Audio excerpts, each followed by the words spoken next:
Kevin Stefanski talked about having that weapon at tight end long term. Here's Stefanski on David Njoku. I think with Dave, certainly want to feature him. I think his skill set, as we all know, great size, great length in terms of catching the football, being able to go up and pluck contested catches. I would speak to his development as a blocker. That's something that I'm proud of David for his evolution of a blocker. So I think, to your question, Daryl, yes, I think there's an evolution that will continue for Dave, the player. With us last year, as you know, with Austin Hooper and David and Harrison, we played a lot of 13. And now with Hoop gone, and we'll see if there's a third tight end that emerges. But certainly you'd expect some of that share to be divvied up among all the guys, including David. So that's all remains to be seen. But David certainly is deserving of that contract. He earned it. He did everything we asked him to do.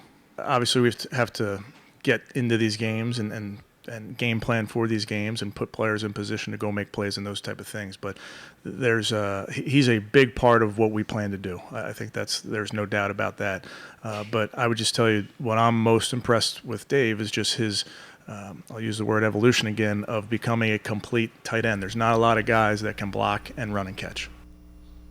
And Hayden, the Browns are acting like David Njoku may be that number 2 receiver. By not signing a veteran. I think that's kind of the thought process, is he's going to be that big of a part of this offense. Yeah, I can't sit here and say that doesn't worry me. I understand it. He hasn't done it. Yeah. I like David Njoku. I think he's had a remarkable turnaround. I think he's become very mature. I think he's become, really explosive. I think that, yes, he's gotten better with his blocking. I think he's gotten better with his hands. Do I think he's good enough with his hands yet? No.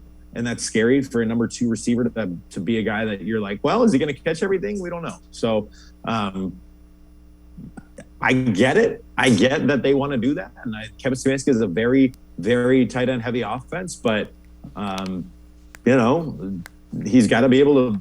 I want to see it. You got this contract, David. It's time. Show us that you've developed those hands, because everything else is there. There's no doubt. He's athletic as all get out.